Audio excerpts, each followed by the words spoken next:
Shalom.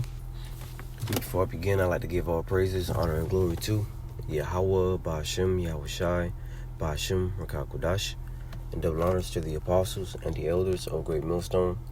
And I also want to say peace and blessings to those who elect, hearing this word in truth and in sincerity. Okay, I'm the brother Awalam from the GMS West Palm Beach Camp, back with another lesson. I was listening to a couple of brothers' lessons, and something that hit my mind or made this topic was the brother said, there is no prepping for the Lord's judgment, something around that line, because pretty much people can see that society's going to shit, and what they're doing is they're prepping. You got the bug out bags, you got people are putting food together, stacking up the beans, stacking up the bags of rice. So they're prepping because they can feel, they not just feel, but they can see that the world is changing. Another thing in particular too, the brother I played, the brother Ayashimaf from Mississippi, he had played a clip of a lady. She was just pretty much going into how the world is changing, how all the stores are closing. You see, the stores are closing, and pretty much it's not like what it used to be. They're losing America, so now you got a lot of people, a lot of Edomites in particular, that are seeing this, and they're prepping, that they're putting stuff together to pretty much prepare for these times ahead. And I'm not here to say that prepping and putting up meals and shit together, that's going off. I'm not saying that. What I'm saying is that all that prepping is not going to save you from the total destruction of Babylon the Great, aka America. You see, because at the end of the day, to fully get delivered out of here, you're going to need to get beamed up into that chariot. All right, the chariot of the Lord. This is Isaiah 55 and verse 6. And it says, "Seek ye the Lord while he may be found. Call ye upon him while he is near." You see? Call ye upon him while he is near. You got to seek the Lord. Yahweh Ba'ashem Yahushai. Because a lot of people have it set in their minds that, they good. They're set. They got nothing to worry about, concerning, the time of Jacob's trouble. And they may not understand that it's Jacob's trouble, but we do. They may just understand it like the world is going into an apocalypse. That's what they understand it as, but we do as Jacob's trouble, okay? And they're putting a lot of their time into this prepping shit, but it'll only get you so far, as concerning, the downfall of Esau's kingdom. It'll only get you so far, and then you're gonna need divine intervention, to save you. All right, Yahweh Ba'ashem Yahushua to save you. Because during Jacob's trouble, it's going to be things that cannot be explained, man. All right, it's going to be things that, you did not anticipate to happen because, hey, it's from another realm. It's judgment from another realm. Okay? Because the Lord, he's going to let the spirits loose, upon these people, man. Right? He's going to let these evil spirits loose upon these people. The book of Sirach, the 39th chapter, goes into that. And of course, as I'm about to read, we see a form of that. Let me go to Ecclesiastes chapter 39.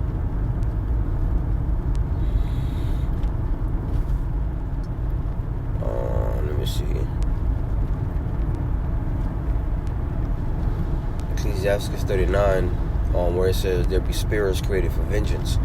All right, because we see the Yahweh Ba'ashem Yahushua put those spirits at work even right now in our time. When you look at the news, you see, you always see judgment. Somebody get into a car accident or somebody dies. It's always something concerning judgment. Why? Because these are the spirits that the Lord has let loose on these people. But how much more when things are heightened? When things are, the knob is going to be turned up concerning the judgment, man. All right. Let's see where I can find it. There be spirits created for vengeance, and in their little sore strokes. What's it, 38, man? Salaki. I'm driving right now, so I'm trying to double task. No, it's in 39. I'm tripping.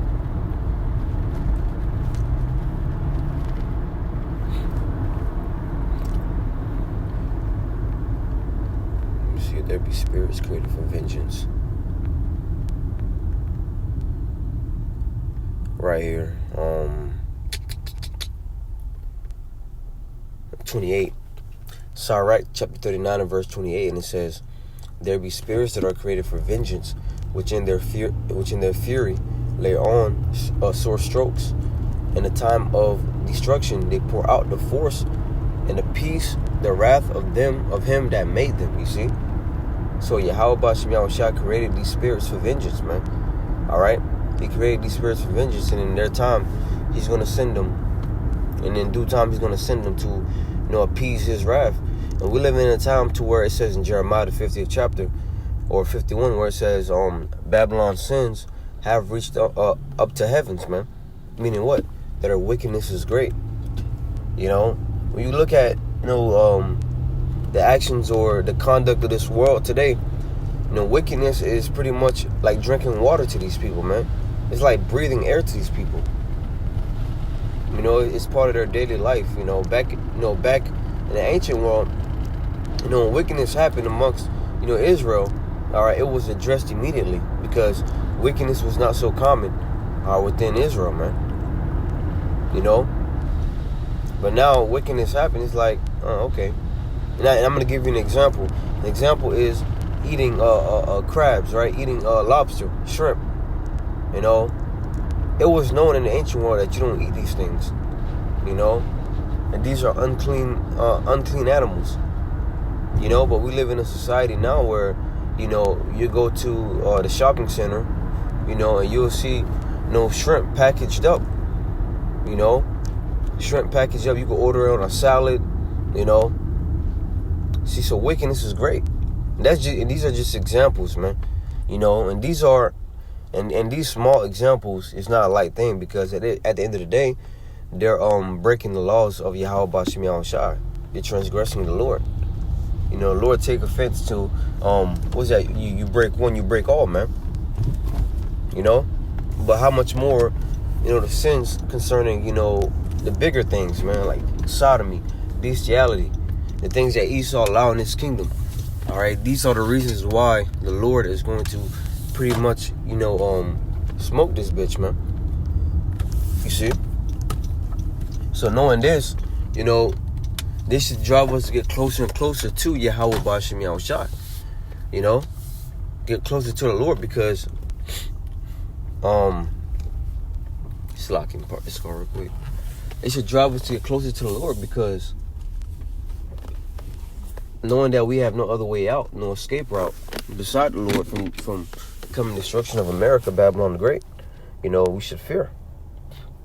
And anybody saying that they don't need Yahushua, anybody saying that, they're going to leave the country or leave America, whatever, that means you have no faith. That means you didn't trust you didn't trust in the Lord. So it makes you think you're going to make it out of here.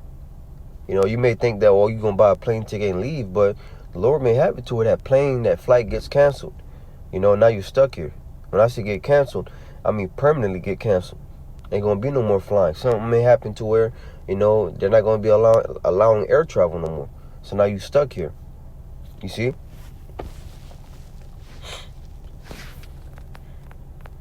So there's no other way out of here, man.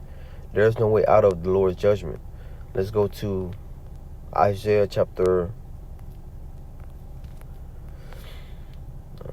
Isaiah chapter 20 and verse... Salakia. I want to say Isaiah 28 and 20.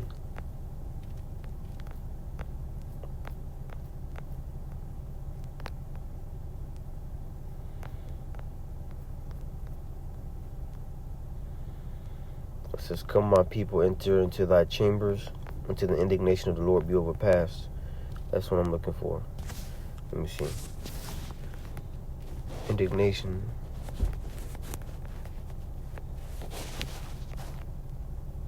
(26 and 20). Salakia. Isaiah 26 and 20. It says, "Come, my people, enter thou into thy chambers, and shut thy doors about thee. Hide thyself as it were for a little moment, until the indignation be overpast." You see? So that's the Lord calling his elect into the chariot. You know, when the nuclear missiles are coming down. Okay? Because that's the only way that you're going to be able to get delivered out of here. You know, and once again, I'm not saying that, prepping or getting certain things together before Jacob's trouble, pop off or all hell break loose. I'm not saying that, that's wicked or going off, but at the end of the day, we understand that that's not our ticket to salvation. Okay? There's a precept that came to mind, man. It came and slipped me. Lord will ain't come back to mind. Okay, but yeah, man, that's what it is. I'm trying to remember it. Well, let the spirit flow. It'll come back, Lord willing. Okay. But let's go to let me see, where's that at? No, it was Malachi. Malachi chapter 3 and verse 16, and it says, "Then they that feared the Lord spake often one to another, and the Lord hearkened and heard it, and a book of remembrance was written before him for them that feared the Lord, that thought upon his name." And that's talking about his elect. Okay? "And they shall be mine, saith the Lord of hosts, in that day when I make up my jewels. I will spare them as a man spareth his own son, Slakia, that serveth him. Then ye shall return and discern between the righteous and wicked, between him that serveth the Most High and him that serveth him not." So these are the qualities are of the elect. All right, this is what the Lord, this is how you're going to know that someone is of the Lord's elect. Those that are discerning between wickedness and righteousness, man. It didn't say anybody, storing anything together. And I just remember the scripture that I thought about earlier, Matthew chapter 24 and verse, matter of fact, let's start from the top, from 3, because hearing that, we're at the end of the world, like I said earlier, most people was putting the bug out bag together, out of fear, which, in some ways, they're in a good spirit because at least they're vigilant. At least they know what time that they're in. They know that they got to prepare, but their preparation isn't the right preparation. You know what I'm saying? So this is Matthew 24 and 3. It says, "And as he sat upon the Mount of Olives, the disciples came unto him privately, saying, Tell us, when shall these things be? And what shall be the sign of thy coming and the end of the world?" So Yahushua, later going down this line, is going to give them, end time signs. So hearing these end time signs, it's for you to get your spirit right. Verse 4, "And Yahushua answered and said unto them, Take heed that no man deceive you. For many shall come in my name, saying, I am Hamashiach, and shall deceive many. And ye shall hear of wars and rumors of wars. See that ye be not troubled, for all these things must come to pass, but the end is not yet." You see? So these things are going to come to pass, but the end is not yet. Because we're hearing of the wars, all right, going on in so-called Middle East, Iran and Israel and America. They'll fight, they'll send blows back at each other, and then ceasefire. And then send more blows. These are the rumors of war. Because at the end of the day, it's like, back in middle school, high school, there used to be rumors before a fight, man. Right? He said, she said this, right? He said, you soft, and then, the other person come back and say, what you said? And so on and so forth. He said, you weak, you can't fight.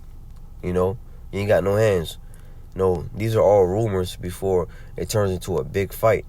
So eventually, both parties confront each other, about, the rumors going around, and then a fight happens. Well, this is what you got going on right now.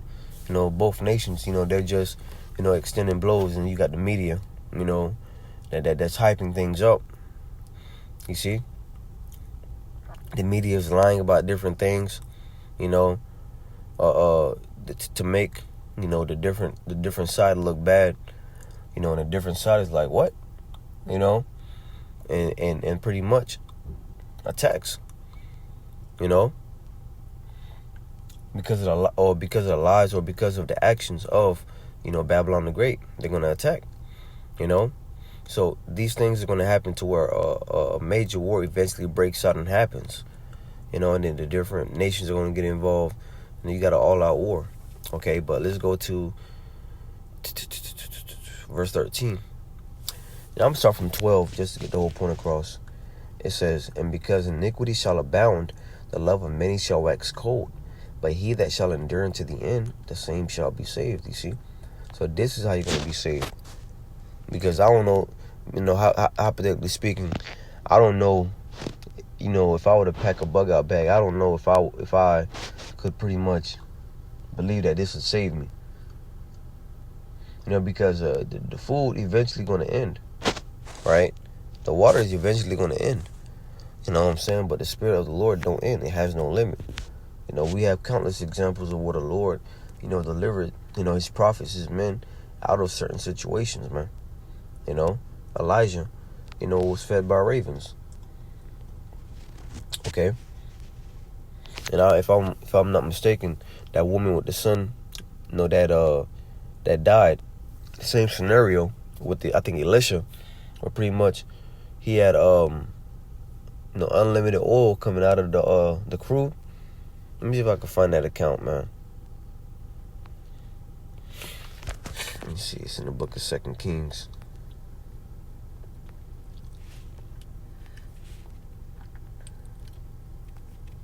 Let me see.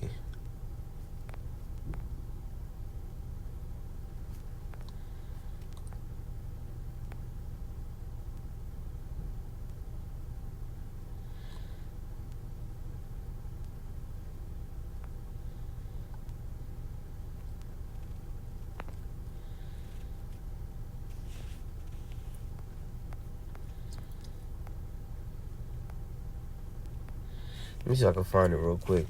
When Elisha pretty much was pouring the oil and it did not run out.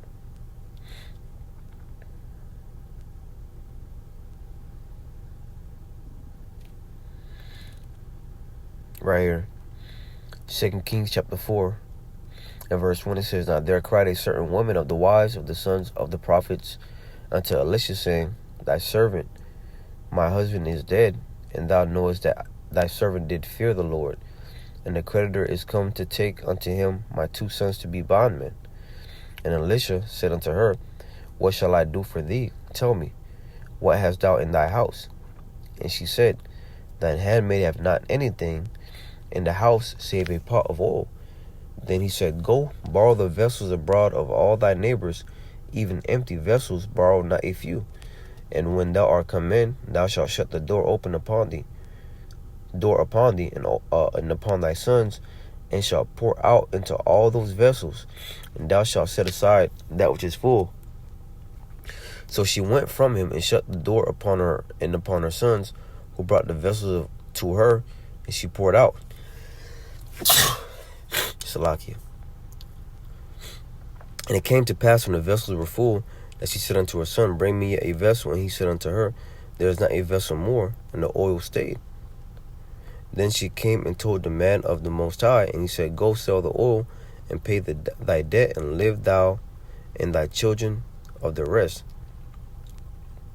So the oil just kept on flowing, because she was looking for more vessels. Salakia.